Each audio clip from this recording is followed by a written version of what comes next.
Morning. Welcome to the Clackamas County Board of Commissioners Policy Session on September 21st, 2022. Gary Schmidt, what's our first item? Thank you, Chair Smith. First, Commissioner Schrader will not be in attendance today, but all the other commissioners are present. Today's first policy session is the 2021-2023 Long Range Planning Work Program Mid-Cycle Check-In. Presenters today are Karen Burig, Long Range Planning Manager, and Jennifer Hughes, Planning Director, and Dan Johnson, Director of Transportation Development, will assist. So please come forward, everyone, and go ahead. Thanks. Please come forward and introduce yourselves.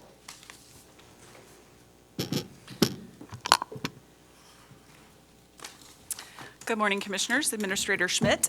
I am Jennifer Hughes, the Clackamas County Planning Director, and we are here today, and this is Karen Burig, the Long Range Planning Manager with me, and we are here today to talk to you about the Long Range Planning Work Program. As the board is aware, but for members of the public who might be listening, just kind of some background that the Planning Department has done a Long Range Planning Work Program for a number of years now, and in the last cycle we switched from a one-year work program to a two-year work program, and we're just past the halfway point of that. And we had committed to the board that we would come back to you to do what we're calling a mid-cycle check-in. Because even though, 2 years doesn't seem like that long, things happen and we end up with funding changes, we end up with new mandates from the state, of which there have been plenty lately, as the board is aware. And so we want to talk about whether your priorities are the same as they were when you had this conversation about 18 months ago when we were developing the current work program. So that's what we're here to do today, is to talk to you about that. I do want to mention, just because I think it's on my mind a lot right now, and so I want you to have just this backdrop that this is occurring against, which is reduced staffing in the planning department. So we have had, over the last 2 years, 8 staff positions turnover, where we have had about half of those were retirements and half people moving on for new opportunities. Several of those have happened very recently. So we are currently operating at almost 30% below our budgeted FTE of planners. We are working through recruiting to try to fill at least a couple of those, but we are short-staffed. And the reality is that our numbers in terms of permitting, this work program is a very small amount of what planning does. Most of what we do is public service, the phone calls, the emails, the front counter, land use applications, reviewing building permits, all of that. And so those numbers haven't dropped. We're still busy. And so as a result, we are basically here to tell you, we cannot be doing multiple projects at once on the Long Range Planning Work Program. And so we're wanting direction today from you on which projects we should prioritize over the coming year. And we have a recommendation for that, but we also are going to offer you some, sort of considerations in terms of the projects we haven't recommended, but that you might want to prioritize those differently than we're suggesting. So with that, I'm going to turn it over to Karen to talk a little bit about the materials and the projects. Good morning, Commissioners. Karen Burig, Long Range Planning Manager. So the first thing I'm going to do is talk a little bit to Attachment A. So Attachment A in your packet identifies all of the different projects that are on the current work program, as well as 4 additional projects that have come up either due to funding availability or direction from the state or changes to administrative rules. So on that Attachment A, there's actually projects that are identified as red. And those are the ones that we've either completed or are substantially complete or underway. So we've been successfully working on things, and as you guys probably recognize, the middle housing work was something that we undertook over the past year. In addition, just next week you will be hearing recommendations related to the Damascus Area Need Transportation study. It's actually the Damascus Mobility Plan, and we are currently starting off and kicking off the Bike Walk Clackamas Plan, which has been in the works for over 2 years, and so that is being started just this month. So those are a couple of key highlights of work that is either completed or underway.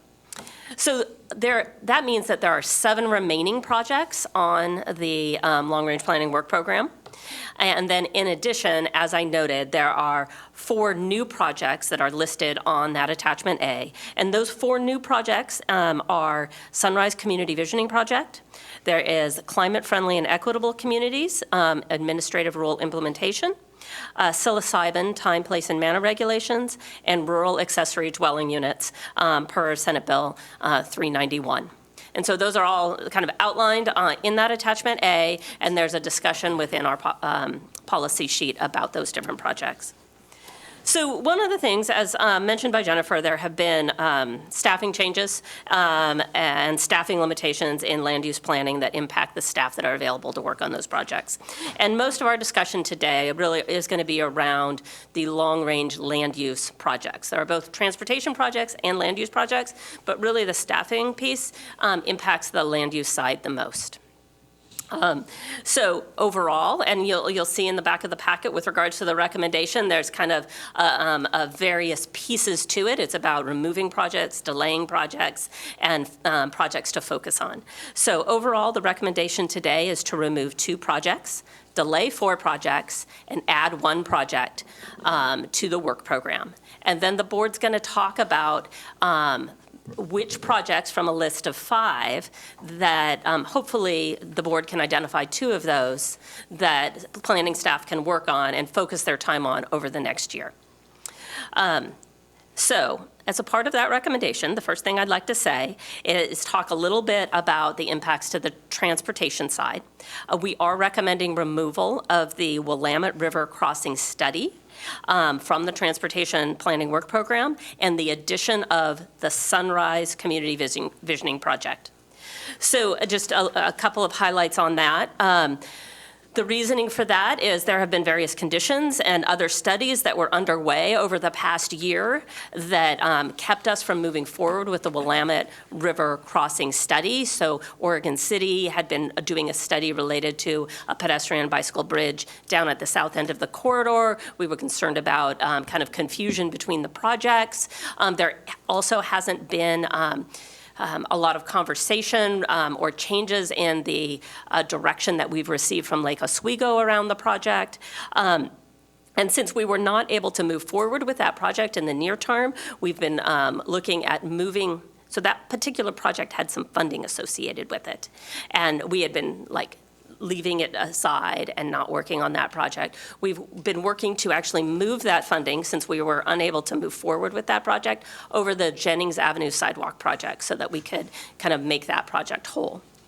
In addition, then there's the project, which is the Sunrise Community Visioning Project. You may all be familiar with that. We received state funds to be able to do that project. That project has been, we've been working on a scope and developing an RFP for that project. But some of the transportation planning staff that would have been working on the other project is now moving over to this Sunrise Community Visioning Project. So we're kind of balancing staff load there. So that's the recommendation around that impacts really the transportation projects. So secondly, I'm going to talk about the delay in the 4 land use projects. So the details can be found in the packet about the 4 projects that we're recommending to be delayed. But also included in that recommendation is the removal of Project E2, which is the Economic Opportunity Activation Project. We spent the last year really looking closely at our code and trying to identify funding for that project. We haven't been able to identify funding for the project. There's also been changes in business and economic development, and so we really are looking to wait until we can partner closely with business and economic development to make sure that we're really focusing, have the right focus of that project. So, with all of that, the primary focus of the conversation today, we would like input from the board on seeing if we can identify really 2 land use projects that are able to be the focus of the land use long-range planning staff. And so there are really 5 project possibilities for that. Those five possibilities are the Lusher Farm Master Plan project, and then the second one also is the elements of the housing strategies. Phase 1 and Phase 2 has housing strategies that we haven't completed. So both of those are currently on the work program. And so Those could be considered. We haven't started either of those yet. And then there are also 3 new projects that we want you to be able to consider. One is related to the climate-friendly and equitable communities administrative rule implementation, really focusing on the parking requirements element of that. Sorry, the psilocybin time, place, and manner, and then the rural accessory dwelling units. So with all of that, I've just, shared a whole lot of information. I'm going to pass it back over to Jennifer so she can kind of wrap it up and kind of get you guys talking. So I want to focus just a little bit more on the projects Karen mentioned that we think are the ones that you would be selecting from in terms of prioritization on the land use side. Obviously, you may have other ideas, always, but these are the ones that we're aware of or that we think would be worthy. And as Karen mentioned, 2 of them are already on the work program. They're what you adopted, 18 months ago or so. One being the Lesher Farm Park Master Plan, which, as you'll likely recall, was a request from the city of Lake Oswego to address what is, just candidly, a code enforcement issue at their Lesher Farm Park site there near the roundabout at Rosemont and Stafford, which I'm sure many of you are familiar. But that site there are some things going on there that really are not compliant with land use for the exclusive farm use zone. And so this was a pathway that essentially we identified that they could potentially get that park under land use approval and potentially do some additional things there, and it requires adoption of a master plan. The city would be providing substantial staffing for that, but not 100%. So I want to be clear about that. It will still require our staff time because it goes through our process. If we ultimately adopt something, we're amending our comp plan. And there just isn't any way to just have the city do that for us. So we would have support, but there's still an investment of county staff time for that. So that's one project. So far, all we've done on that is kind of a very preliminary meeting with the city. They do have a master plan document, but we haven't done any analysis of that. And so with all of these, if you choose these, the next step, we would do some analysis and we would come back to you in a policy session to talk about really then what are the next steps in terms of engagement and hearings and all of that. So that's one that's on the plan now. The second one, as Karen mentioned, is the rest of the housing work. Of course, that's been a multi-year project. You've all been very involved in that, but there are still some pieces. In particular, the issue of transitional shelters hasn't been addressed in our code, and the issue of clear and objective standards for housing, which we're required to have. That's not a really necessarily exciting project, but it's going to be a very difficult one. So those are on the work program now. In addition, there are, as Karen mentioned, 3 potential new ones. So we've talked to you before about the climate-friendly and equitable communities rules. Those are the things that are coming. They have come down from the state. They are mandatory. There are multiple elements there, a lot of which will be dealt with as part of the transportation system plan update. But on the land use side, the primary one is parking. And there are some elements that go into effect automatically January 1, no matter what we do. And then there are additional elements that have some room for choice on the part of the county about which way we go that have to be implemented by June 30th. So there is a deadline on this one, which is why we think we should prioritize this, because we think we need to at least come and talk to you about what the options are. So, you can kind of give us direction on where we should head before that June 30th deadline. The other thing I want to offer, just as some background for that, is that there is a coalition of cities that is contemplating a lawsuit against the state related to the adoption of these administrative rules. There's been some stuff in the press you may have seen. It's all very preliminary at this point, but there is a possibility that there could be a delay in these rules. But right now, we're proceeding under the assumption that the deadlines apply until they don't. So. The psilocybin, you've had discussions about that, obviously, referred the opt-out to the ballot. The challenge is that we won't know how the voters are gonna decide that question until very close to the point where the state starts accepting licensing applications. So if we don't adopt time, place, and manner regulations, then what applies is current zoning and whatever rules the state adopts. The state has issued some administrative rules. Nate and I have given them at least a cursory, it's 65 pages. We've given them a cursory review. There's a lot there.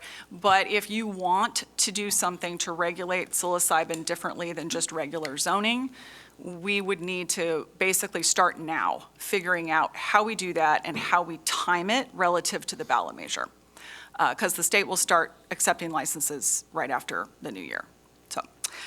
And then finally, rural accessory dwelling units. I know you've heard from some constituents on this. I certainly have. There is some interest out there in the rural area for people to be able to build accessory dwelling units. This is not on EFU land, but it's rural residential parcels. The state did adopt legislation that allows for accessory dwelling units in some cases. This one, staff believes we can delay because it's not allowed to be implemented until the wildfire maps are adopted, and as you're aware, they've pulled those maps back. I checked the website yesterday. I don't see anything regarding, like, when is this coming out again, and what's the process going to be? So while my assumption is that you're going to have some interest in pursuing this rural ADU, and it's optional, it's not mandatory, I think we can wait on that a bit and give this wildfire time, stuff time to sort out and prioritize some of these other ones first.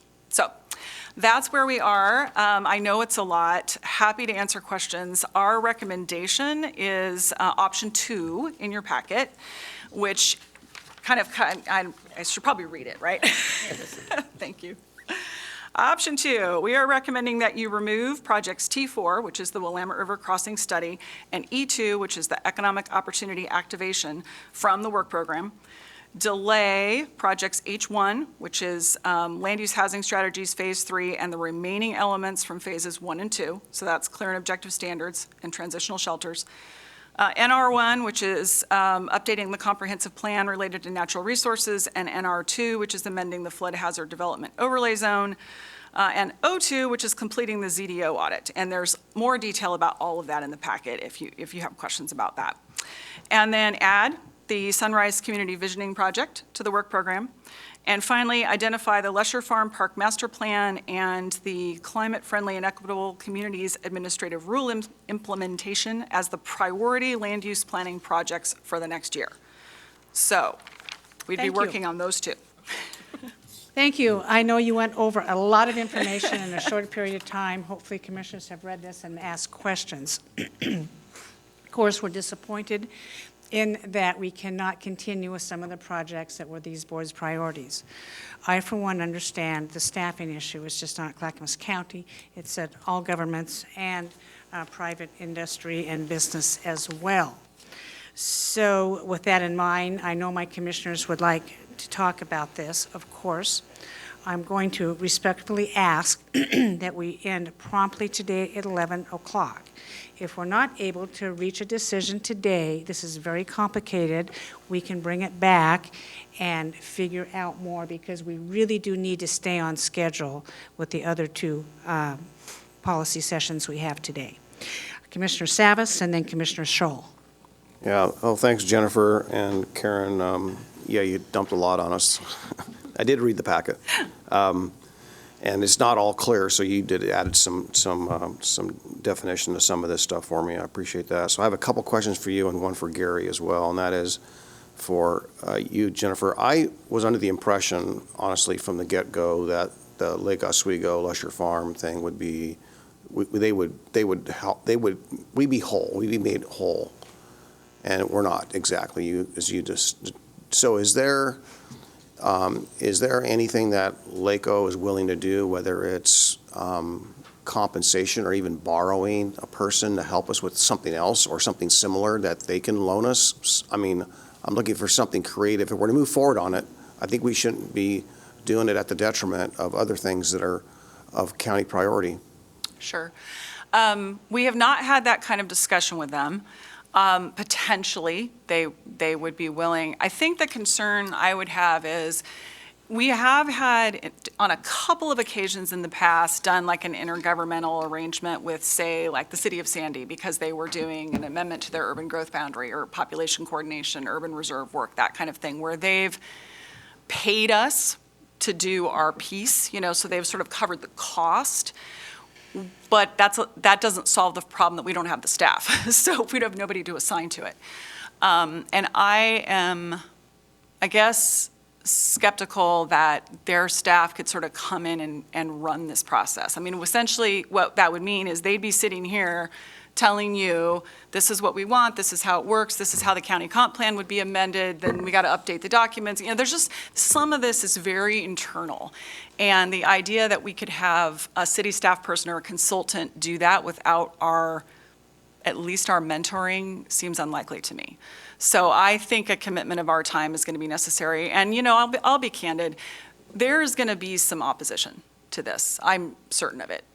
Do I think it's going to be extreme opposition? I don't have reason to think that right now, but there's some public concern. And so I'm also leery of delegating that engagement process when it's the county. And so in terms of like going to talk to the hamlet, the CPO, the neighbors who are going to have questions, to turn that over to the city staff and consultants without us being there strikes me as a concern. Yeah, They'll do it with us. Yeah, and but- I just didn't know, and you're right, it'd be a conflict of interest. You didn't say that, but I'm gonna say that, to have a LACO person, representing to us. But I thought maybe if there was another way, a workaround where they could do something else for us to free something else up, so. Yeah, you Yeah. did say that. Yeah. I don't know what that would be. I haven't thought about it. But I guess I would say I think that's unlikely. And, maybe this comes down to a question of if Lesher Farm isn't the priority, this is about, intergovernmental coordination, right? We had a request from a partner, and trying to resolve an issue that is out there and has caused our staff some work over the years, kind of addressing the questions out there. It would be nice to sort of tie that up with a bow and move past it, but maybe it's not the time. Maybe we push it out 6 months or do something else. Yeah, I am aware of some of the heat that's coming from the community around there on a number of fronts. So could you just give me a little bit of depth of, and I think I may know or recall, but the Economic Opportunity Activation Program, what is that? So I'll jump in on that. And first, I also wanted to add with respect to the Lesher Farm, of the items that we have, that's like the least amount of staff time that would be required of us of the different projects, right? And so as we balance that to what we have available, I think that also influenced our recommendation, is because we would have the available, it's the minimal amount of staff time of the different projects, but that played into the recommendation, if that makes sense. It's a small amount of staff time in relationship to the other projects.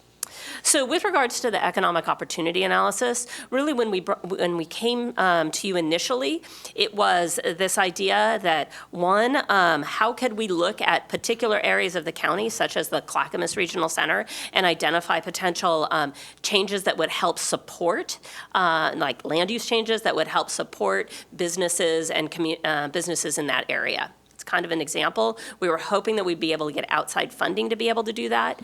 And in addition, we were also looking at being able to do an economic opportunity analysis kind of broadly across the county to help support changes to our comprehensive plan. And so we basically, when it comes down to it, we weren't able to find funding for either of those, kind of outside funding to be able to do the deep work that's needed. And then that also on this backdrop of there being shifts in our business and economic development department, over the past year. So allowing that department to really get back up on its feet and help be a full-time partner. Okay. So thank you for that. So Gary, my question to you is you need to find $15 million in reductions in the budget. So I don't know where you're looking. I'm not suggesting anyone, but is there anything here that's before us that's general fund that could be in jeopardy on a separate track, which is the budget reductions, and therefore should we factor that into what we're discussing today? Excellent question. The planning division does receive general funds to staff. That's not your entire source of funding. I'm going to ask Dan to answer that, but there is some. I don't plan on recommending reducing this division of general funds. They barely can get on with what they need today. So, Dan, can you help me answer that, please? No, and that's a great lead. The challenge that we're facing now is the employment market and the vacancies we have. We have had very detailed discussions with county administration, budget. DTD has made cuts in different areas to try to solve this general fund need that county has. Right now, in discussions we've been having with Gary, the plan, and can't commit to this, but the plan is to hold steady. They have multiple funding sources, grants, things like that, but the general fund does make a portion of that funding, and they're really, they're kind of at that base level right now of what they can be. They're doing a lot of good work with fewer people than we've had historically. Jennifer and I have been here for a long time and know how big that planning department has been in the past. But again, the issue we're facing here is the employment market, not the funding discussion, so. Okay.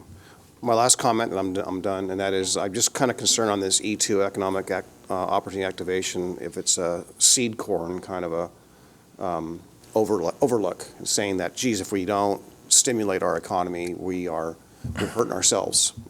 So in the near term, long term. So I just don't know how much of that is real, but it does boil down to potential of assessed value increase, which we rely on. General fund relies on. Yeah, and that's a great point. We track that actually in regards to permitting, how much new development occurs, square footage value of that, how that transcends into funding for government and other services and other work.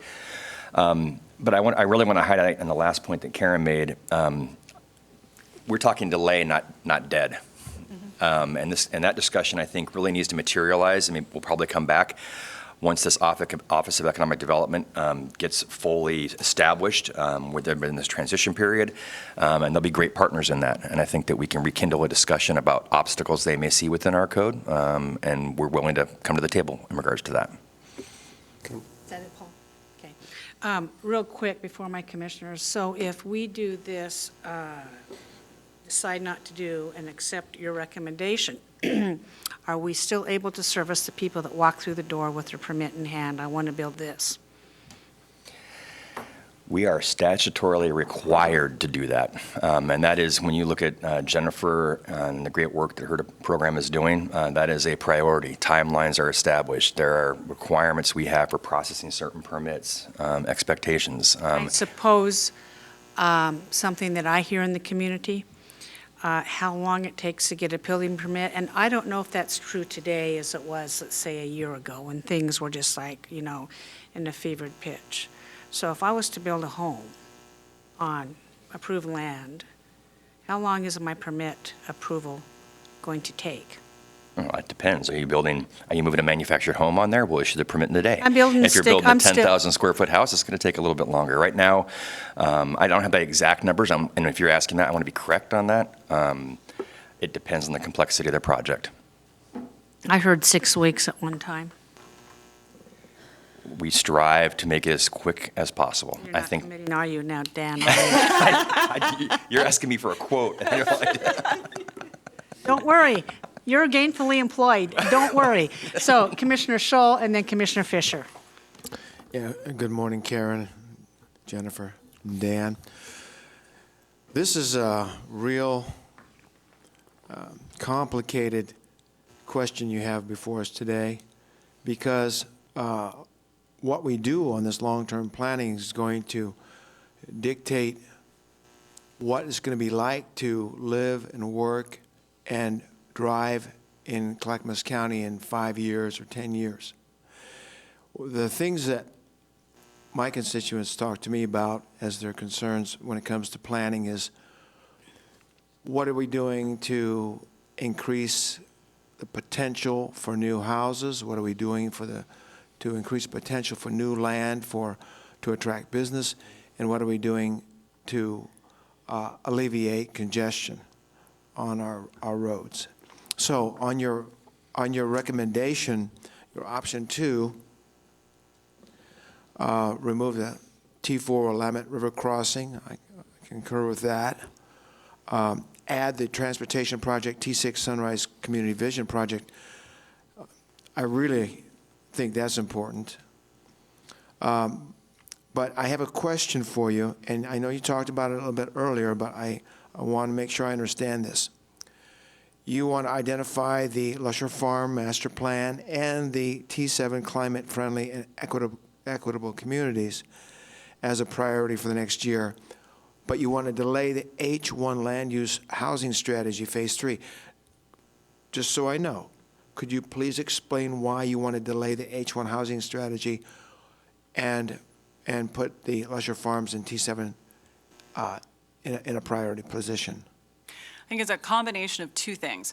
One is that there's the legal mandatory, there's the mandatory deadline for the climate friendly, which, we had no idea about when this work program was formulated. So the housing work that we're doing doesn't have a similar deadline. Doesn't mean it's not worthy, maybe even more worthy, but there's no deadline for it. So that's number one. And then secondly, it's what Karen said, it's the staffing issue. The housing work is pretty staff intensive. You've seen that through the couple of projects we've brought you over the last couple of years. It just involves a lot of work. And because the team is, reduced right now, I don't see us being able to make significant headway on that in the next little while. Whereas these other things, they're just not going to take quite as much effort. And so I think we're thinking, let's do what we can in the next, 9 months and then see what happens with filling our positions. Okay, I understand that. But if we vote to accept option 2, will I be able to tell my constituents that that option is going to result in a sensitivity on the part of the planning department in terms of their need for, their concern for new housing, new commercial land, and transportation development? So I don't. What do I tell them? Yeah. No, I mean, I guess if you're asking me whether the land use projects, I'll let Karen speak to the transportation side, the congestion issue. But on the land use side, the projects we're prioritizing, no, they're not going to create new land, or I don't mean create new land, but make new land available, right, for housing or for jobs. That would not result from those projects that we're suggesting you prioritize. The housing work that remains, I would say, is probably less impactful in terms of creating new opportunities for housing than what you've already done. So we've freed up a lot of potential room for new housing development in Clackamas County with the phases that we've already completed of the housing work. Okay. The middle housing, the higher density and commercial corridors, it's all waiting for somebody to come build it. Yeah, okay. Yeah. And I would also add, and we didn't talk about in a lot of detail on the transportation side, is that we will have certain elements such as we'll be beginning our update of our transportation system plan. Will be working on our walk-bike plan. And then also there is that Sunrise Community Visioning project that is talking about transportation, but it's also working with the community and being able to talk about how that transportation supports the different land uses there. So there are elements of that. And then the next thing, I will also emphasize the fact that what we're talking about is the next 9 months. Right? And this is a 2-year work program, and we're going to need, again, we come back and touch base with you about the development of the next one, right? So, and then our kind of continued work programming there. And so when we say delay, at this point, we're thinking we're moving those onto the next work program. It's things that not like, oh, we're not going to do these at all. We're just going to delay the start of them. Okay, I understand. Okay, I concur with your recommendation for option 2. Thank you. Are you finished, Mr.? Yes, thank you. Okay, Commissioner Fisher. Thank you. Okay, I got all my little questions here. Thank you for this wonderful staff report. It makes it so much easier for us to get our head around it and to be focused. So, just some questions. The Willamette River crossing, you had said that there's not support coming out of Lake Oswego to continue with this. I'm just curious where that has come from, because I just, confirmed with elected leadership that there is an effort in Lake Oswego to get this back on their, maybe not officially, but amongst the elected leaders to get that effort back on there. So I guess my statement would have been more accurate to say that they haven't changed, or there hasn't been an action to change their direction that they made previously, if that makes sense. So previously, they had a conversation, the city council had a conversation, and they directed their staff to no longer work on that. And so we haven't seen that particular level of direction change if that makes sense. That totally makes sense, because there hasn't been an official Right. effort. Yes. So say Lake Oswego decided they wanted to move forward with this, what would be our process in getting this back on our work plan? Would it just be as part of our every 6 months, we have a review, and then we say, okay, Lake Oswego's ready to go? Right. And at this point in time, I would say we have historically had a public process or a longer process for developing the work program every year. When we transitioned to the 2-year work program, we would do that every 2 years, right? And so as we begin the conversation about the next work program, that's when we would start to talk about that and get ideas from different jurisdictions about possible projects, get recommendations, et cetera. Okay, so I guess if it would be in every 2 years that we'd have the opportunity to add this back, I'd be concerned about removing it. I mean, it's kind of just there, nothing's happening to it. So is there any harm in just kind of keeping it there as a placeholder? We're not working on it in case, because there is movement happening. And I've just verified that. So with that, I mean, I would say, while it's an every 2-year process, we'll need to determine exactly how we're going to develop the next work program, which will start in 9 months, if that makes sense. So it's not like we're waiting 2 years from now to develop the next work program. So I just kind of wanted to be clear about that. So I think your question is can we just keep it on and say delay? It's a possibility, but I do also want to be clear that previously we had funding that had been we've been holding from, it had been Metro funding that we had been holding for that project. And so there was a need to be able to expend that money, and that money ended up shifting. So we would also need to find the appropriate funding for that project. Yeah, absolutely. And I think that effort is happening as well. So that was my first topic. Now, my next one, the economic opportunity activation. I think I know the answer to this, like Commissioner Savas, when he asked his questions, he thought he knew the answers to it. But can you, just so we are clear, what was the impetus for putting this on the work plan? Where did this come from? Okay. He looked like it was good. Oh, what? Just making some notes. I think that initially, I'm trying to remember back, I think Commissioner Savas had some interest in this originally, not the probably exact description that we wrote, but there had been a lot of discussions like 18 months ago about the jobs housing imbalance and, the need to maybe figure out how we could provide for more employment opportunities in the county. Those discussions were happening, and I think it all ended up sort of coming out in this particular project description, which staff, came from staff. But it was against that backdrop of discussion about the changing economy and, whether we needed to find a way through land use to provide more employment opportunity in the county. Okay, and then the opportunities with the opportunity zones, which got established in the last administration federally, and in conjunction with enterprise zones, with connection with our ability to track areas of economic distress, which we identified through those prosperity collaboratives, with all of that effort and coalescing as background for this to help inform it. If I'm remembering just the general conversations and just wanting to make sure that all of that is just sort of part of it. So was the Economic Development Commission, did they ever weigh in on this as our advisors in Clackamas County? Go to them when Lorraine was doing that. Yeah, this, I'd have to check, it's been a fair amount of time. What we have done since, so as a part of this work program, we did a fair amount of research on what would need to happen, specifically related to changes to our land use, right? As well as our comprehensive plan. And one of the things that we really focused on was this need for an overall economic opportunity analysis, kind of a study for what really is needed, which would require a fair amount of funding, outside funding. It wouldn't be just staff doing that. So through that analysis, as well as kind of touching base with our partners in business and economic development, we were looking at really what really is the next step. And so I can't say that we actually went to the EDC or not.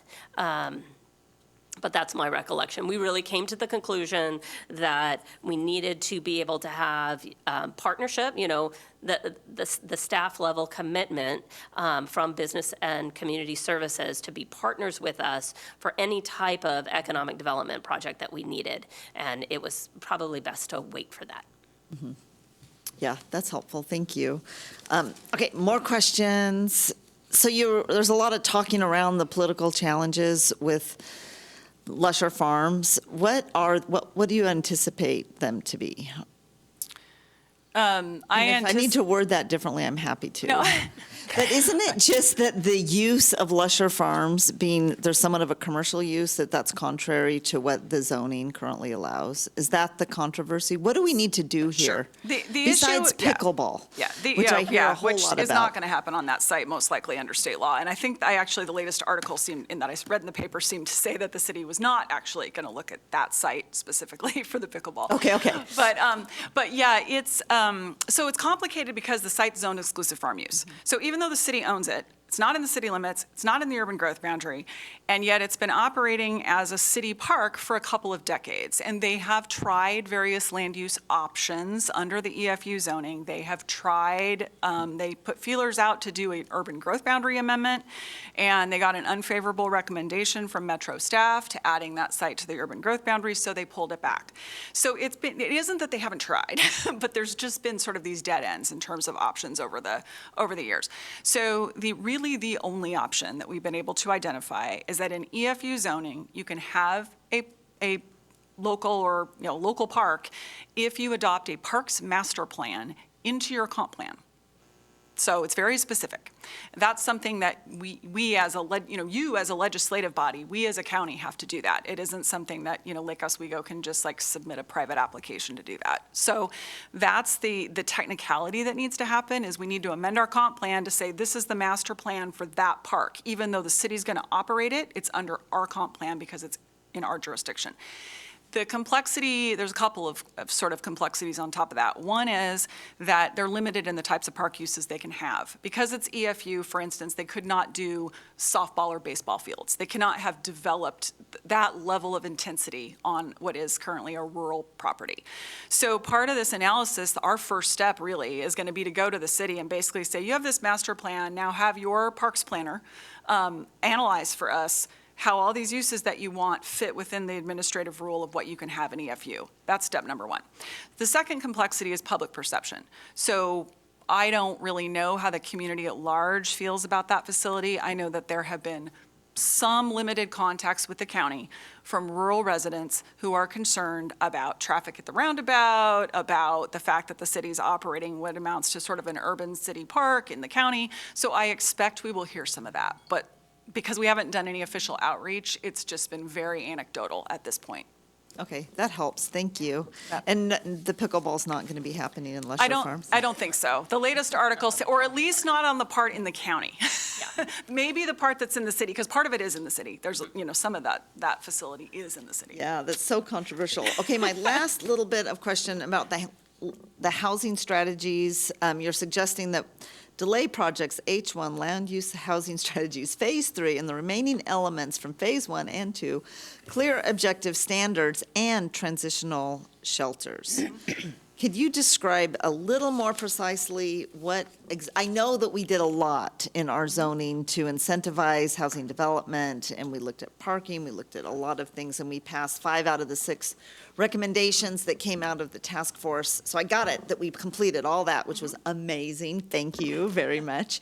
But what is all the rest of this? So the transitional shelters is just, our code does not speak to those types of, it's not quite a dwelling, but people are living in it, right? So that could be everything from a congregate type of shelter to tiny homes that are really considered to be almost RVs or something short of being kind of the Vets Village, for example. We had a limited term amendment to the code that authorized the Vets Village, but it was adopted with a sunset provision, and so it's no longer in effect. It was also very narrow in terms of what sites would qualify. So the idea here, I think, was to really look at the entire continuum from potentially car camping all the way up to tiny home villages. Any of that could theoretically be on the table in a transitional shelter discussion. And planning has had no robust discussion of that with you in recent memory. So it's a lot of work, and it's of very great concern to the community, so it's the engagement piece and all of that. The other thing I will say is that the state has some legislation that is essentially superseding authority for some of these things now. So there are options for people, even if we don't amend our code. And we haven't seen anybody ask for it so far. So I'm feeling like it's less urgent because there's some state legislation that would allow if it needed to. And then on the clear and objective standards, it's such a technicality. But bottom line, all of our standards that relate to housing have to be clear and objective, meaning I can't say, oh, your apartment needs to have an interesting roof line when nobody knows what interesting means, that kind of thing. So it's a lot of technical work, but it's also potentially opening some very significant issues related to things like how we protect trees, to how we determine how close to a river someone can build. So I don't want to downplay the magnitude of that project. We are going to need to do it, but we think there's some discussion very preliminarily about potential legislation to narrow the scope of that requirement. And I kind of want to see how it's going to play out in the next session. And so that's a reason why we're saying, let's just hold off. We've gone this long. Let's hold off a few more months and see what happens.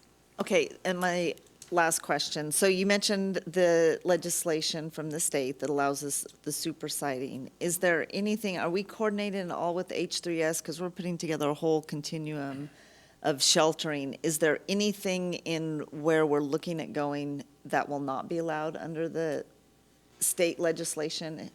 Do we have a specific need to amend our land use?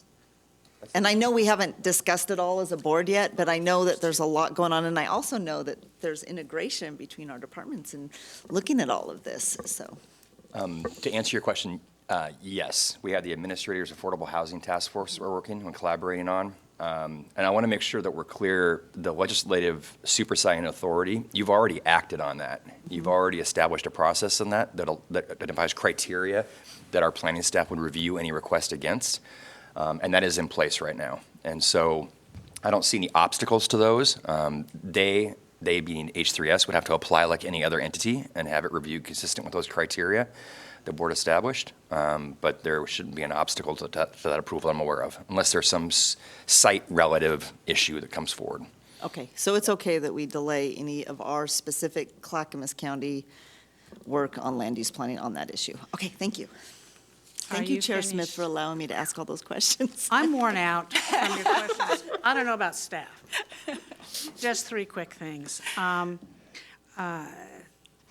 Dan Johnson did check 4 weeks. 4 weeks. For a permit. Weehaw, that's can pretty quote darn good. that. Very good, thank you for that. Oh, sorry. I have a loaded question for you. Great. This is going to be delayed because of hiring. So let's say we hire, a new planner. How long is it going to take that new planner to get up to speed on what Clackamas County needs done? That's a loaded question, I understand that. I suppose it depends on the market and who's applying. I mean, I'm happy to respond to this. There are a lot of nuances to that. The first question is, what level of position are we hiring? We're currently recruiting for a senior planner with the potential to maybe even hire 2. We've also got a planner 1 position that's kind of on the list somewhere but not active, so we might end up doing like 1 of each. So it depends on the person's level of prior experience and how much experience they have in Oregon, and so the learning curve is different. The other thing, though, really, that what will likely happen is that anybody new will be working on public service and learning our code and processing permits, and it will actually be our more seasoned staff that would be doing the work on these projects. It frees up more of Martha Fritzie's time. It frees up more of Joy Field's time because they're not working the counter. Is there anybody on staff now that could move up? And would anybody be interested in applying for a senior planner 1 position? And then we could hire at whatever their positions are, and maybe it would be easier to, I'm sure you've thought of that. Don't answer. I don't want to have to compromise. The answer is yes, there's options. There are opportunities for that. Yes, good, Yes. okay. Yes. Before we continue, just want to make an opinion. It would be really nice if Metro would extend the UGB to Lusher Farms, and then that would solve a whole lot of problems. Okay. Commissioners, are we ready to vote on this today, or is there any further discussion I will entertain a motion. Chair, just one Yes. thing I want to just state, and look at Dan this time. So, Dan, understanding the purpose of the mission of the development agency as it relates to the town center area, which one of those projects apparently sounds like you have some work that could or may not move forward. And overall for the budget, if we were to simply put a lens of assessed value and look at all this on that, again, the seed corn, would you have any changes if that was the single lens we were looking at for this recommendation here today? I'm not sure, but hopefully I clearly understand your question. I wouldn't, because in all honesty, no decision that you make is final. I mean, we can come back to you, and I think that's what will happen. Once we have, once this Office of Economic Development blossoms to what it's going to be, we are having discussions around urban renewal and the thoughts there. It's actually our next topic.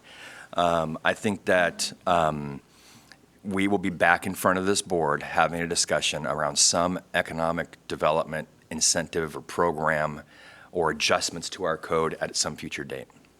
I just think that right now you're having a difficult discussion around priorities. I mean, we want to be all things to all people, and right now with the staffing levels we have and the issues that we're facing, we've got to make some difficult decisions, and we need your help in doing that.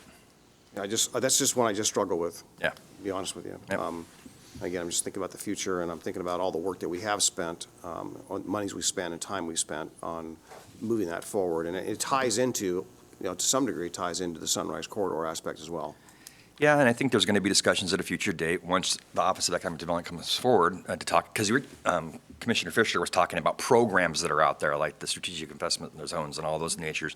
And it's how do you package all of that together with code provisions and code issues that we're facing, and are there obstacles there? And we will be back in front of you discussing that at some future date. There's no ifs, ands, or buts about it.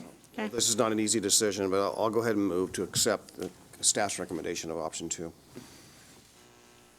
Seconded. Commissioner Salvis has moved that we accept staff recommendation option 2 on the work plan. Commissioner Scholl has seconded the motion. I just want to say, number one, it's important to realize this is a delay until we get more staffing. And number 2, we can revisit whatever happens. For instance, we did not talk about cybacillin. We need to wait for a vote on that. Hopefully, the residents vote in favor of a delay on that. I am really optimistic that that could happen. If they do not accept a delay, then we will have to come back and make one of 2 decisions, and that's either to accept time, place, and manner, is that correct, and/or accept Oregon Health Authority's recommendation, is that correct? That's correct. And if you want to do time, place, and manner, then we have to start strategizing about how we do it and how we do it in a very compressed In a timeframe. very compressed, streamlined manner. I know you guys have discussed that. Commissioner Fisher. Yeah, I just want to be transparent. I'm having a conversation with Mayor Joe Buck by text message. And as far as I want to make sure we all are on the same page, because you two were not part of all of that happened with the bicycle pedestrian bridge over the Willamette.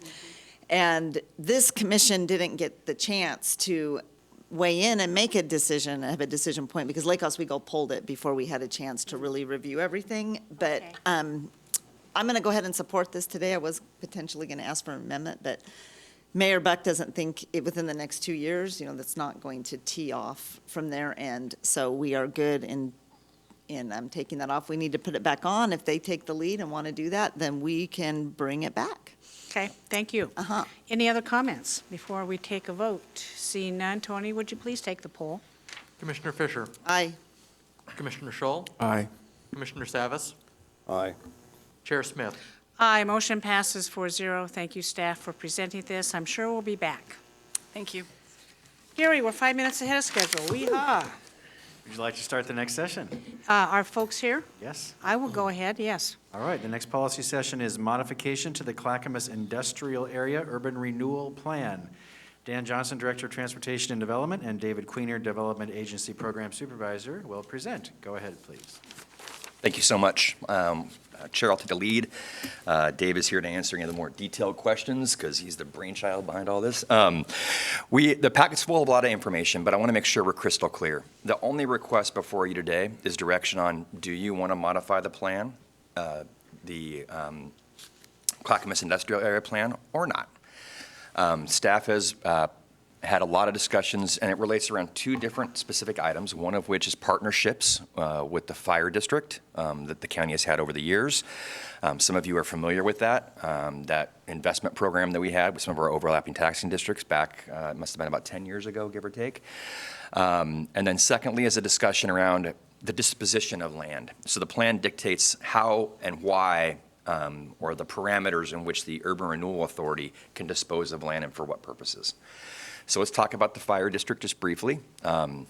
Essentially, we had a direct investment program or plan within our Clackamas Town Center area. It's another urban renewal district, unrelated to this one, to possibly or assess or assist the fire district in the possible development of a new administrative facility. They have done a thorough assessment.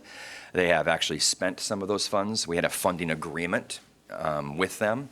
They have spent some of those funds consistent with that agreement and have come to the determination that really isn't timely at this point in time. So they have made a direct request to staff to possibly look at a new partnership. That new partnership would be to redirect those funds down in the Clackamas industrial area for expansion of their training facility that's down there. I say that with the caveat, the idea would be for them to return the unused funds in the Clackamas Town Center area back to the Urban Renewal Agency, do a new funding agreement from the Clackamas industrial area, and fund those improvements through the adoption of a new agreement. That's why I say this is not the last time you'll be hearing about this. We have to come forward to you again to memorialize that. This is simply the modification to allow it. I want to be clear with the board. The assistance to the training facility is currently in the plan. The plan does speak to financial assistance, which the agency did provide in the 80s. Yeah, I believe it was. But it had a financial limit to it at that point in time of $300,000. Why it was $300,000, I can't speak to that. I have no idea. But it was $300,000 at that point in time. We've made that financial commitment. Essentially, this modification would be to increase that ability to contribute to a higher number. Basically, the surplus funds that they had from the Clackamas Town Center area, about $1.4 million, give or take. How much? About $1.4 million. Those are the dollars that are remaining. That's number one. Number two goes to the distribution of land. And essentially, right now, the plan has some specific language about how we dispose of or sell or convey property.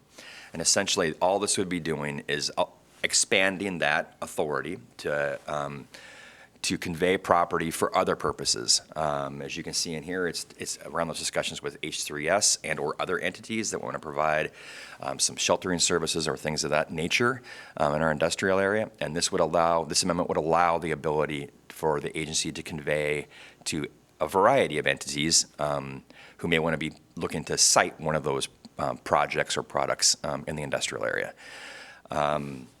As you can see, it talks about, I guess I should note that we talk about the word amendment in here. We're still working with county council to determine if it's a minor or a major. Those are different processes. A minor can be done relatively simply. A major is going to take a little more time and a little more work. But I want to make sure that we're still working with county council to make that determination. So I don't know, Dave, is there anything I'd like to add? No, I would just add with regard to the fire district, they're requesting to utilize the unspent funds in that district. It's just a small portion of their overall cost for what their needs are for the training facility. So we aren't by no means providing 100% of the funding. They don't have an exact cost of the overall, but they said it's in the millions of what they need to do out there. And it's a long-term strategy and plan that they're looking to do out there. And if we were to proceed forward, it's just kind of that first step to get the facilities out there a little more usable for their training purposes. So. Okay. All right, well, thank you. So this 1.4 million potential money is already in the bank? We have dollars available to Yes, fund it, okay. correct. And how we acquired that was through the establishment of an urban renewal district. And when that happens, funds are taken out of this pot and this pot and this pot so we can develop over here. And some of those funds were initially over time, 20 years, taken out of the fire department's allocation of what they would get when taxes are assessed, correct? Tax increment financing, correct. Tax increment financing. Clackamas County Fire District 1 has been a very good partner. This is needed. We call on them to perform miraculous feats in time of emergency and just the overall management of the health of our county. I am very pleased to be able to approve this today. I think, and then the minor other amendment that goes the disposition of land. And I think you're going forward and you're attempting to clean up this urban renewal district in the industrial area, which I'm very happy to see. To me, it's not complicated, but maybe my commissioners want to make a comment on this. The only comment I'd like to make is that just a little bit of clarification and then a question, not a question for today, but if you can get a report back to me that the way those monies are derived that go into the district is from the increased amount of the tax assessment that's held back. And so it's not a take, but it is in a way something that maybe one would expect, a district, CCFD 1, for example, would expect that would be withheld in order to gain greater assessed value, which in turn remunerates back into an increase greater than what they would have had if they collected the dollars themselves. So to that point, which is why I say that, I'd love to see a report on just that, to see how we're doing in the CIA. I do know I've done the numbers on the town center, and I crunched them, and we performed fabulously well and exceeded, really, frankly, whatever monies that would have been derived had we not been there. So that, I think, is a huge success. But I'd like to see currently where we are with the CIA and making sure that our work and our investments there are. But I know that's off the rolls, right? We have an annual report. We'd be glad to provide you a copy of it. It Right. basically provides a snapshot of the growth within all those districts. We have that, we can provide that. The complexity is that the levy has been terminated. Right. All those dollars are back on the tax rolls. And so the nuance, you talk about a current, I don't believe there's a way to get a current snapshot from the time the levy terminated until now, but we can tell you when the levy terminated, what the increase in assessed value was. So, for example, when we closed the CIA, I remember that we sold some properties along Caps Road. A lot of investment came in. I'd really like to see what that's generated. So what has maybe transpired since we closed it, what assessed values come back on the rolls? That's primarily what I'm looking for, Okay. just to Certainly. clarify. Yeah, we can do that. Yep. Thank you. Great. Commissioner Scholl. Yes, good morning, Mr. Queener. As the supervisor of the Development Agency, if we approve option number 1 to amend the Clackamas Industrial Area Urban Renewal Plan, are there any negative repercussions that have not been brought to the board should we select option number 1? Or let me just say, any concerns that you have if the board accepts option number 1? I don't have any concerns. I think it basically cleans up what we're allowed to do. I mean, there's some latitude in there, but this is the more prudent way to do it, to make sure that it's clear to anybody looking at our plan that they know exactly what our intention is. And that's kind of why we would go through this process, is to make sure it's very clear to anybody looking at it that we're authorized to do what we're doing. I understand. Okay, good. And if I could expand on that, that's a discussion we've been having with county council, and we feel it's the most transparent way to move forward is a Okay. modification of the plan. Okay. And I just want to make sure there's no secondary or tertiary effects from the change that you might be concerned with. None at all. Okay. Commissioner Fisher. Yeah, thank you for the memo, really helpful. So I'm interested in understanding with the disposition of land, you had mentioned there's minor amendments or major amendments, and possibly wanting to coordinate with H3S and make clear what our intention for the disposition of land is. Would could be considered a minor amendment that we could do by resolution of the governing board, which is us. So if it's a major amendment, then what what is the process there? So basically, with a major amendment, we have to do an analysis first and foremost to make sure that what we're wanting to amend is consistent with the goals and that are identified in the plan. And then you need to communicate and work with the overlapping taxing districts as well and communicate what our intentions are there as well. And then there's a hearing process that would take place as well Okay. in front of the board. And you're for just that at the approval. place now where you're determining what the process is, and us choosing option one is just saying, yes, go forth. Let's work with the fire district, get them what they need, and also develop the process to be very clear about the disposition of land, whichever way that goes. Whichever path, minor or major. Thank That we you. would need to take. Okay. Any other questions, comments for the board? I will entertain a motion. Chair, I move that we accept option one to direct staff to begin the process of an amendment to the Clackamas Industrial Area Urban Renewal Plan to increase expenditure for a fire training facility and expand uses for the disposition of land. Seconded. Commissioner Fisher has moved for option one, recommendation of the urban growth boundary exchange. Commissioner Scholl has seconded that motion. Any further discussion? You You okay? said urban growth boundary exchange. I thought, Did she really? I didn't even hear that. No, I'm reading the wrong I title. never hate to correct the chair. No, no. Thank you very much for that. I have moved on. For the Development Agency and the modification to the Clackamas County Industrial Area Urban Renewal Plan, thank you very much, Dan. Any further discussion on this? Seeing none, Tony, please take the poll. Commissioner Savas, Aye. Commissioner Scholl, Aye. Commissioner Fisher, Aye. Chair Smith. Aye. Motion passes 4-0. Thank you very much. Commissioners, we are ahead of schedule. And our next session starts at 11:30. Gary, what do you want to do?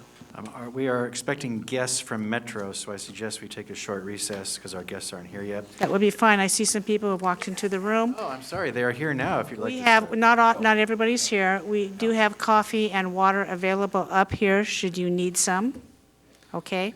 Chair, I'm sorry, before you adjourn, I want to own an error that I just noticed, in that this prior discussion you just had on the urban renewal plan, you should have convened as the Development Agency Board.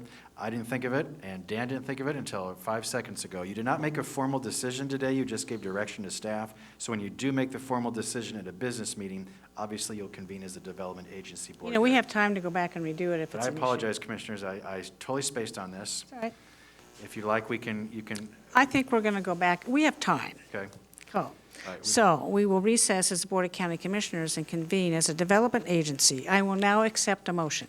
Madam Chair, I direct staff to begin the process of an amendment to the Clackamas Industrial Area Urban Renewal Plan to increase expenditure for a fire training facility and expand uses for disposition of land. Seconded.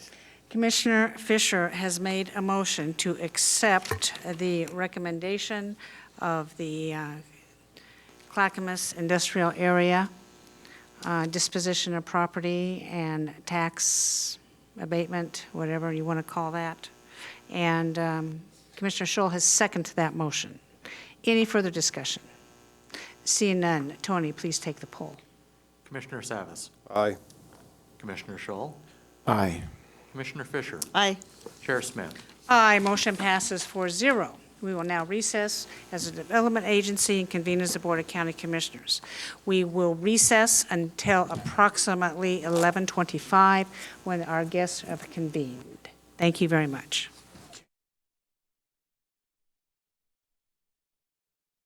It's going.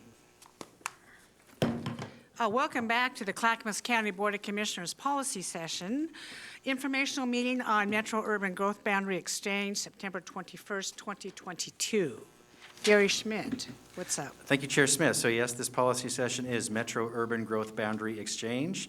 We have our lead department is Transportation and Development, Dan Johnson, but we have guests from the Metro Regional Government with Metro President Lynn Peterson. Thank you for being here today. And then staff Andy Shaw, Director of Government Affairs, Malou Wilkinson, Equitable Development and Investments Program Director, and in the audience, Roger Alfred from the Metro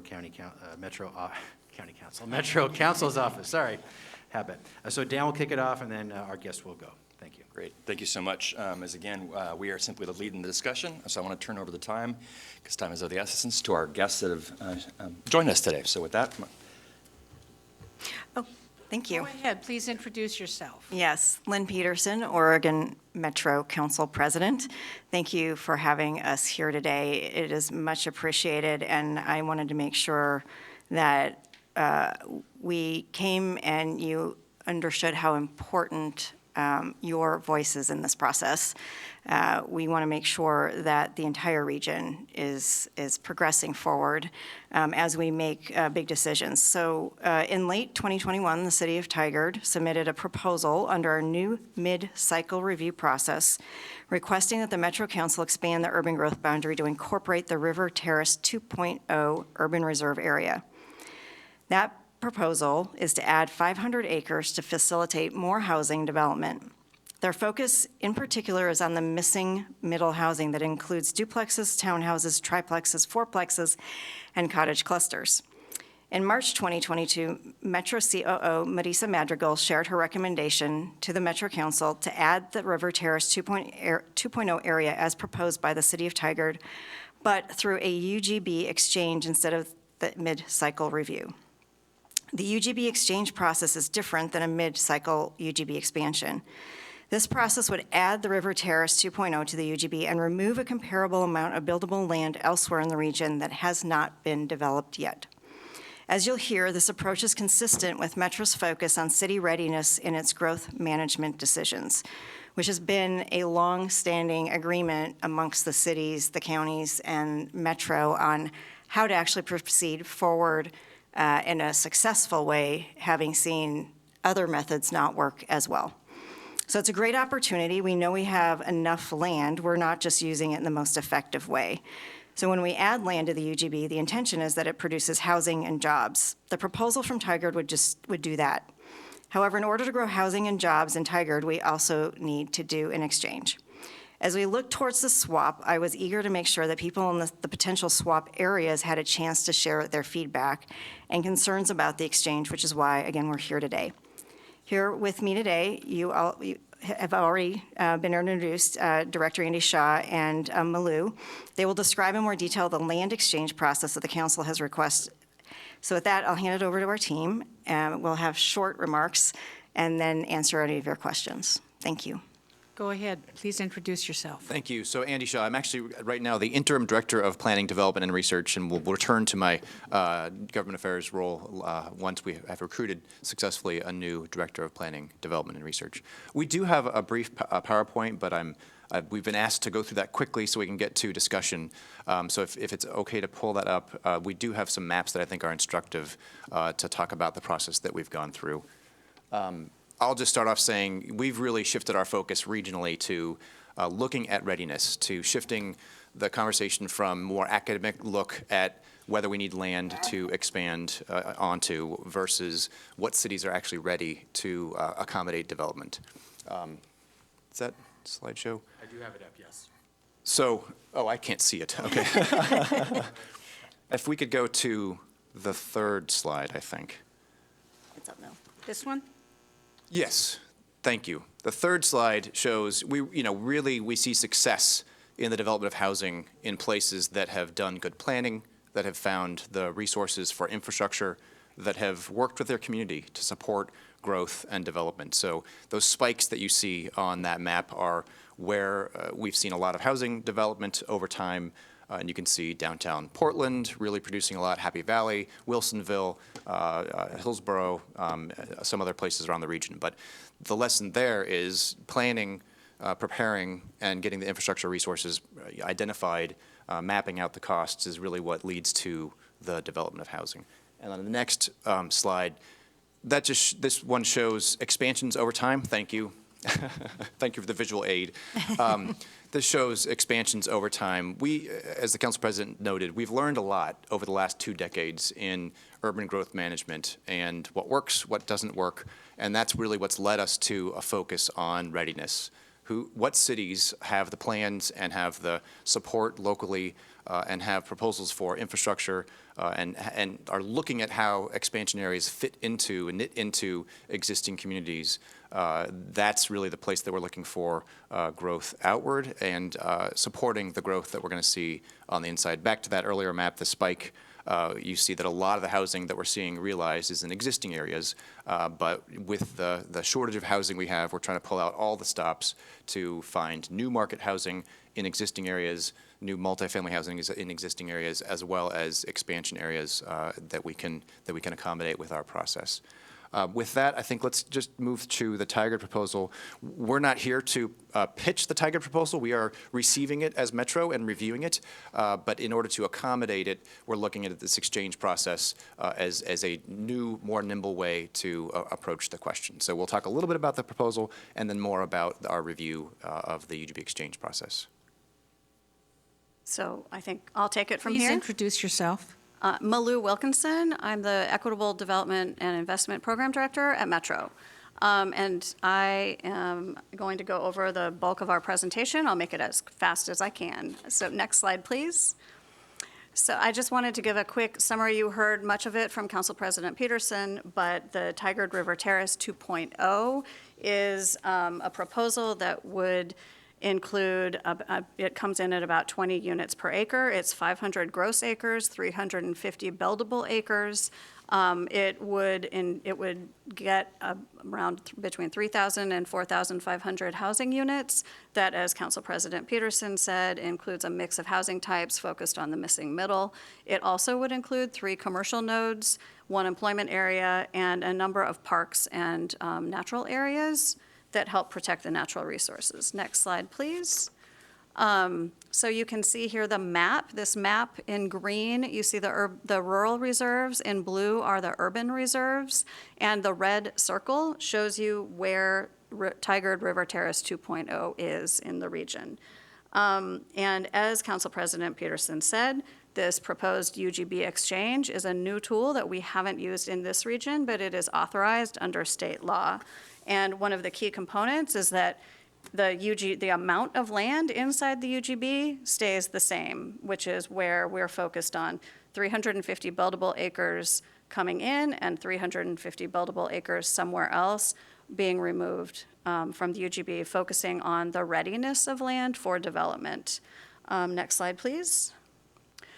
So staff developed a technical approach to identifying potential exchange areas, and we reviewed that approach with MTAC and MPAC and the Metro Council in the summer of 2022. And we essentially took a mapping exercise that complied with the rules of the state, that any removal of land not violate any statewide planning goals or rules, that we end up with the same amount of land in the UGB, and that the provision of public services and infrastructure is it's not made more problematic by the removal of any land from the UGB. So our approach included a mapping exercise, and it also included fact-checking and discussions with local governments and service districts. So next slide. The first thing we did was we developed a 1-mile buffer around the urban growth boundary, and that's what you see in pink on this slide. We didn't want to create any islands within the urban growth boundary. Next slide. We then identified unincorporated areas because it was very important that we didn't identify any places as potential candidates that were within existing city boundaries. Next slide. After that, we used the technique that we had applied in our 2018 urban growth management decision. We calculated buildable acreage using our 2018 buildable land inventory, and we took this map that you see in front of you to local partners around the region to have conversations about the land on the map. And that led us to our next map. Next slide. In here, this map here shows the areas that are no longer under consideration for discussion, which are in green, and the areas in blue are the places where we are focused. This is based on the conversations that we had with the cities around the region. Next slide. So essentially, we have we have this, we have that map, and we have the blue areas. That's still a lot more than 350 buildable acres. And so now we need to figure out how to narrow down to candidate areas for removal from the urban growth boundary. And so we haven't done this before. It's our first time. So we came up with a set of, we've applied the framework that was given to us by the state. And these are some suggested considerations for narrowing that we have come up with. And this is where we're looking for feedback right now. We'll be asking MPAC next week for their feedback. We'd love your feedback today. I'll walk through them and then talk about our schedule, and then we're happy to have a conversation. So as you can see, the suggested considerations include the infrastructure planning and development status. We are focused on readiness, and we want land in the urban growth boundary that can be used effectively. The amount of time in the urban growth boundary is something for us to consider. We know that when you look at that map, the prior map, some of those areas have been in the urban growth boundary since we created it in 1979 and haven't yet developed. All of those areas in blue have been in the boundary for at least 20 years. We can look at if we want large contiguous areas to be removed or dispersed areas around the urban growth boundary. And we also can consider if it makes more sense to have it all in one jurisdiction, or that map shows areas in blue in all 3 of the counties in the metro region. We also have, we could consider parcelization if there are a lot of small parcels, which makes it really hard to urbanize in the future, but it also means that there are more property owners. We can look at if an area was brought into the urban growth boundary for a specialized purpose, like a large industrial site that could only be served by very specific infrastructure. And then another consideration, of course, are the jurisdiction and property owner wishes, which are really important for our council to consider. And we also need to be sure that we end up with a logical outcome and not a really piecemeal approach to properties that are removed from the urban growth boundary. So with that, we are, next slide, please. We are aiming to have a Metro Council decision on this exchange in early 2023. Right now, we're getting feedback on the considerations. We'll apply that, and our Chief Operating Officer will have a recommendation for a number of scenarios of specific land that could be removed from the urban growth boundary in mid-October. We'll have a public comment period during that time. We'll also be happy to visit stakeholders and coordinating committees and get as much feedback as we can during that time frame. We'll ask MPAC for an endorsement of the COO recommendation as adjusted by anything that we hear during that public comment period, and take that to council for them to, for our council to identify a specific 350 set of 350 buildable acres to be removed from the urban growth boundary in exchange for bringing the Tigard River Terrace 2.0 in. So with that, this is a new tool. We haven't used it before. We're learning as we go. And our focus is really on land readiness and making sure that we have the land we need inside the urban growth boundary to accommodate our people and jobs that we're expecting in the future. So with that, I'll turn it back over to Council President Peterson and Andy. I think we'll just open it to questions. Much appreciated. Thank you for coming in person today. I know my commissioners have things they want to say. I have an opening statement. Since this issue first arose, I have had many conversations with dozens and dozens of people interested about this, and I've compiled those conversations and those theories in a statement I'm going to read to you today. This is a discussion about a land exchange, and my question to you, why not a mid-cycle review? A mid-cycle review that includes Clackamas County residents' concerns. The economy demands it. People want to be prosperous. They want affordable homes, good-paying jobs, and a rational approach to land use policy is in order. I don't dispute the request from Tigard to develop 500 acres for their housing. In fact, the region needs it. The problem is cherry picking one jurisdiction over another and leaving Clackamas County with little in exchange for our residents, I don't believe will be accepted. The system is flawed not to allow sufficient land within the UGB, which includes developable land for both homes and businesses in the Tri-County area. The Tri-County region consists of 1.8 million people, and their lands need to be productive. Clackamas County is a sovereign government, and its residents will be respected. We no longer accept being dictated to by Portland-centric interests that does not honor the residents of Clackamas County. We have not been consulted, this board has not been consulted by any of Metro's counselors. Not one counselor reached out to us. Yet you set an agenda that starts this month with the original conclusion in December, without input from us. I also want to turn your attention to, as you know, the task force study that was put out recently. And I'm going to read from that Industrial Land Subcommittee. A major component of economic competitiveness is the time it takes to assemble the baseline ingredient of development, industrial land and infrastructure. In many states and countries, this isn't a challenge, but in Oregon, it has become a serious barrier in achieving our goals surrounding a shared economic prosperity.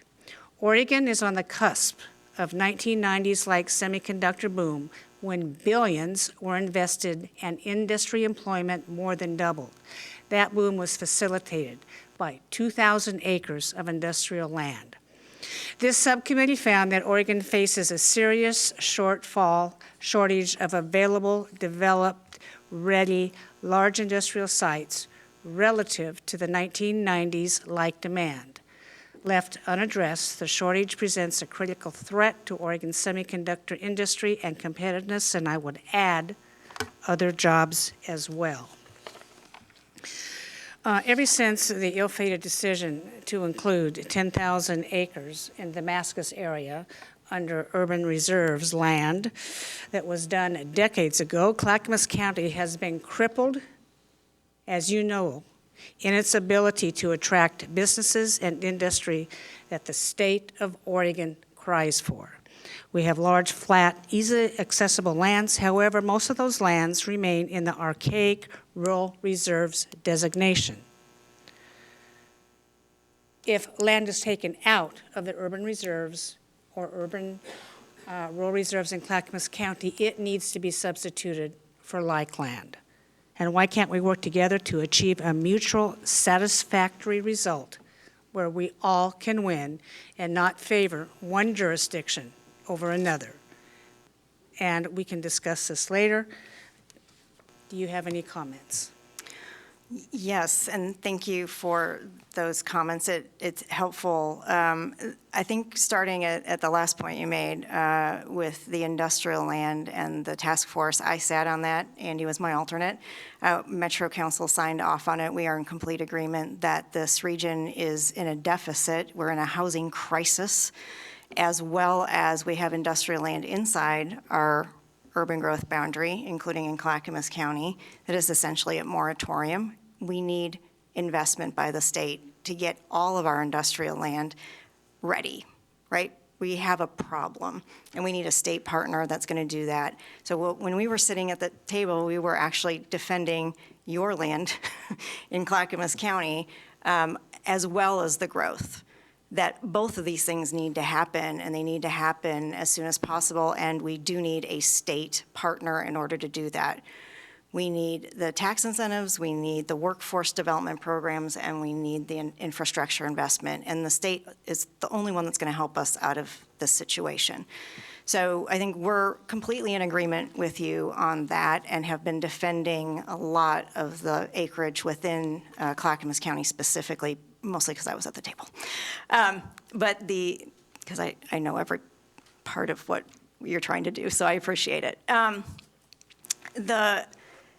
The hard part that we find ourselves in under the Oregon Land Use Planning Program is that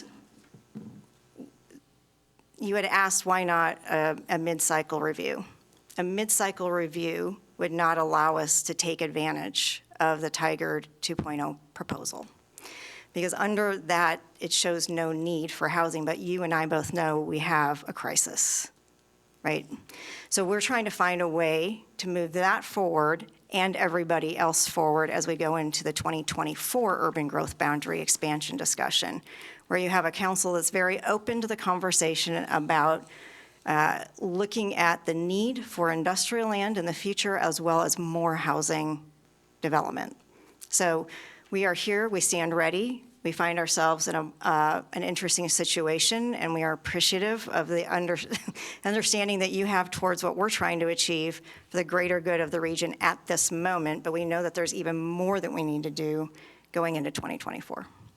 I guess my main objection is we have lands that are designated rural reserves. That's an archaic designations. And some of those lands have been identified by report after state government said that is prime land. Yet, because of these archaic designations that happened how many years ago? Almost 2 decades ago, we are still stuck in this time and place that we are not able to be productive.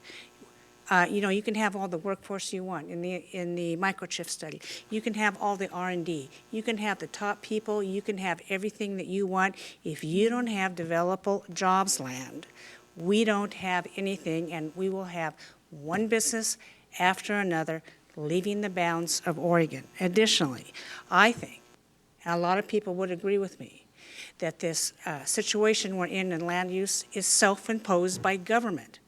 If government created this mess, then government can get out of it, and I believe Metro plays a big part in that going forward. I am not going to oppose that somebody wants to do 500 acres of housing, but it is not fair to think that Clackamas County is going to remain a stepchild to take our lands without putting us back whole to what they're taking from us, and that is urban reserves. Urban reserves is what we want. And we are open to that discussion. If land were to be taken out of the urban growth boundary, where does it go and what's that designation? That is an open conversation for us to have. Thank you. Commissioner Savas and then Commissioner Fisher. Yeah, thank you. Well, this is a complex matter, and I know that both President Peterson and Andy understand that, and other Metro staff.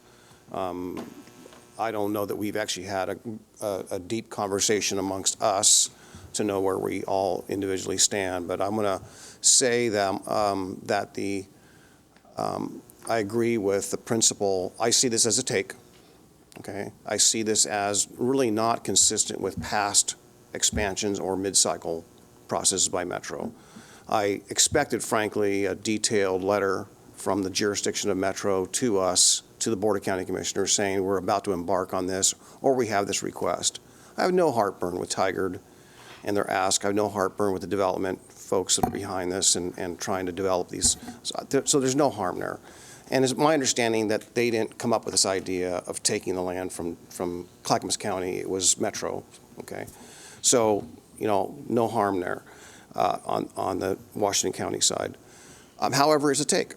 And it doesn't seem to be very sophisticated in the sense that we're just taking this mid-cycle review and we're not really looking and taking analysis. Did Metro come out and say, geez, you know what, we have a shortage of 500 acres. We need 500 acres. Please apply. 30 some odd or 25 some odd counties or cities in Clackamas County or Washington County, Multnomah County combined. What do you have? I didn't see that request. I didn't see that process or that discussion. It was like this came along and voila, we're going to accommodate it. And because it is a take, I'm a little bit baffled by this because we have requested for 30 some odd years, President Peterson, you know this, the Sunrise Corridor. A lot of development will be triggered when that is already happening right now as a result of the first phase, the second phase, the third phase. This properties that you're looking at are right, they overlay the Sunrise Corridor. That's extremely valuable land the day that corridor is built. Extremely. Commercial, industrial, residential, it's a take. It's a tank of the potential growth and the AV that this county desperately needs to provide services to our residents in this county. I don't know why. There has been a reluctance for Metro to support the Sunrise Corridor. In the T-2020, we had our ask, and that ask was reduced substantially for the Sunrise Corridor, down to something we really couldn't work, whereas other counties got almost their ask incomplete, TV Highway, for example. So when I look at that, and I look at the potential, it just doesn't seem fair. The former CEO of Metro, Michael Jordan, when we made the ask way back, Clackamas County made the ask way back, I was not on the commission at the time, for the infrastructure investment along the Sunrise Corridor. The approach at that time was, you know what, we're not going to really spend money investing in infrastructure outside. We're going to make our infrastructure sweat internally. So again, another reason to not invest in the Sunrise Corridor, Clackamas County. Whether it's urban reserves or whether it's investment in the corridors or it is a new approach. But I just think that the way this is being done and our minimal engagement, the county from Metro, again, from a formal letter and a process and understanding the process, I don't see how we can, it seems like the cart's before the horse. The opportunity comes along and we make the adjustment. But on the industrial side, the need's been there and we haven't made an adjustment. So you have the residential, this is residential at the ask on the report, the task force work on the industrial piece. So it doesn't seem consistent. It seems like the cart's in front of the horse over here, but not over here on this side. So I don't know.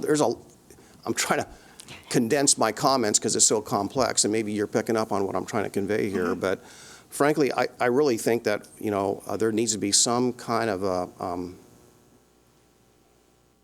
meaningful engagement from this commission in this process, and we're not even factored in the timeline here. You're going to make a decision early 2023.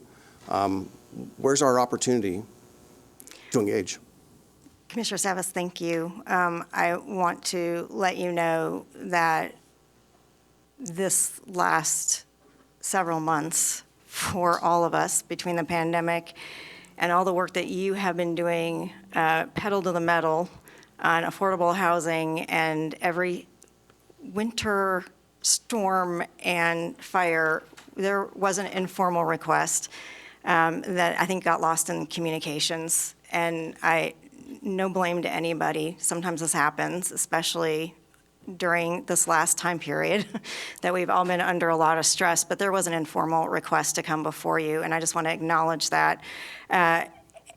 It's fine, we're here now, and the process is now just kicking off into a formal stage. Really, we're in the informal getting into the formal. So we are still here and we're at the beginning. No decision has been made. We want to make sure that we hear what your concerns are and what you want to have a discussion about for the future. And I think where we're interested is how do we get Clackamas County ready, right? Because this entire process is based on land readiness. And so there's a whole lot of planning that needs to be done to make sure that you, as Clackamas County, are leading the way and helping and working with your cities to get those requests ready to come before Metro. So that's where we're committed to continuing that conversation. Andy, remind me, it's $3.5 million in planning grants that have already gone out to cities in Clackamas County in the recent several years. The last 4 cycles of our 2040 development grant process, yes. Those requests from the cities for those planning grants were focused on increasing the livability and the density of the existing city. Maybe downtown rehabilitation, neighborhood revitalization. But if there is a growth concept that you want to look at with your cities, then we have the planning grant money to help and work with you on that to get it ready for a proposal. So I just want to make sure you know that we stand ready to help with that. I have talked to a number of planners and people that have a lot of experience, whether they work in Washington County or whether they work in Multnomah County or here in Clackamas, and they have all said that they're waiting for the investment and Metro's acceptance and support for that investment out in that area. Readiness, frankly, transportation, as you know, I know that's one of your passions, as mine. Transportation is a key element. If you don't bring that and Metro's not willing to help us with that, why would they invest? Why would the cities themselves invest? And to overlay, again, part of your Area 9 there, or whatever that, I think it was 9 I saw on that one map, over the corridor itself, man, I've got problems with that. So I would just add, the last 10 years or so, Metro's co-led with other partners down in the legislature efforts to identify resources for industrial land development. And we have succeeded in some areas and failed in some areas. We succeeded in getting money for brownfield cleanup in a very recent session. We succeeded in getting legislation adopted for the Oregon Industrial Land Readiness Program, but we were not able to convince the state to put money into that program yet. There is a complex system the port is using to get paid back for its upfront investment in industrial land, but it means you have to have money up front. So we've also worked on an industrial land inventory toolkit for cities. So we've been trying to provide the resources, the support, the technical assistance that we can. But we don't have a big pot of money to do the capital work. It's why we've worked with you and others on transportation measure and other ways to get the funding that we all desire to see these areas develop. But what we do have is planning grant money. So we're able to partner with cities, with the county and others to do that pre-planning, so we're ready when we can identify the resources, or people can establish urban renewal districts and other tax bases to fund that infrastructure. Thank you. Chair, I have to run. Yes, that's fine. Thank you, Commissioner Savas. Commissioner Fisher has left to chair. She's chairing the NACO meeting, she will send her comments via email to you, and maybe you can take some time to read those and respond. Sure. Commissioner Scholl, you're up. Yes, thank you. I'll be quick. I'd like to welcome Chair Peterson, Mr. Shaw, and Ms. Wilkinson to Clackamas County. I appreciate the need of the city of Tigard to expand. I support doing something to enable them to build those houses. Any house built in the region is help. It helps us all. But I am concerned about protecting the development potential of Clackamas County and our ability to attract business and homes and people that will support those businesses. We're frustrated because of restrictions from the state, primarily. And I would ask you to look at how we can work together to bring additional pressure on the state of Oregon to relieve some of these pressures we are experiencing in land use. On the map, I wanted to say also thank you for the logic you used in your slides. I appreciate that. I'm concerned on the opinion of the city of Oregon City on that one blue circle that lies to the west of Oregon City. I've not heard that city's council's response to that yet. I look forward to that. I'm also concerned about the blue circle to the north of Damascus. Commissioner Savas commented on the future potential for that area to be involved with the Sunrise Corridor, which is also the Sunrise Corridor. I come in from 3 miles north of Sandy each morning on the Highway 212, and one lane each way, and is backed up. Last night I went to the Clackamas County Parks Council meeting at the Barton Park, and as I was driving down into the park, I realized there's one lane going in, one lane going out, very nice road going in that park, the same flow capacity as Highway 212. So the area north of Damascus is a very big concern. As the county rep to MPAC, I'm going to be looking forward to working with them to come up with a recommendation on this. And again, I'd like to thank you all for your work. This is not easy, you know. This shouldn't be a us versus them thing. We have to work as a team, a regional team, to help everybody. And again, I appreciate your time this morning. Thank you, Commissioner. And just to reiterate, where we will be willing to work with the jurisdictions if, as land would come out, is on future, where does that land go? Does it just go outside the urban growth boundary? Does it go into an urban reserve so that when you're ready, there can be a request to bring it back in? Or does it go into a rural reserve, never to be touched again? Like that is still, that's a conversation to have for the future on that land, as well as the 2024 urban growth boundary expansion, because all of this comes down to the numbers of every 5 years. What is the need for the next 20? Yes. Right? So we find ourselves in this very small time period dealing with the request from Tigard in a mid-cycle review that wasn't going to work. How do we make it work for the region? And then move into a 2024 discussion about an urban growth boundary expansion. Okay, good. Well, thank you.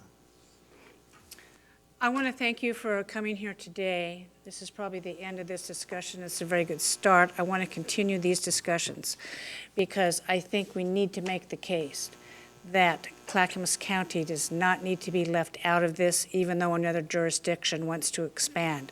I guess my question for you, President-elect President Peterson, is can you publicly commit today that Clackamas County will not be left out in the cold in any land swap? Definition to be discussed. I don't know what that exactly means, but what I am committed to is making sure that we have an open, honest conversation about what this means to Clackamas County, what you need for the future, and how we can be a partner with you. And the problem, like you say, 20-year land use planning is very problematic, and that needs to be changed at the state level. That, too, is very archaic, and that's another probably land use ask in the next legislature that'll come from this board as well. Are there any further statements or questions that need to be made at this time? Chair Smith, I'll just say one more thing, and that is that land availability is only one part of the equation of moving towards a more prosperous future for Clackamas County. The other part is social issues, taxation issues. All these things work together to create a county that businesses that are not here would find attractive to move here and do business, and businesses that are here will be attracted to stay here. So please keep that in mind, and thanks again for your time today. Thank you. Thank you again for attending, and I'm sure we will be having more conversations. Thank you. Gary, is there anything else before this board today? No other business. With that in mind, we are adjourned.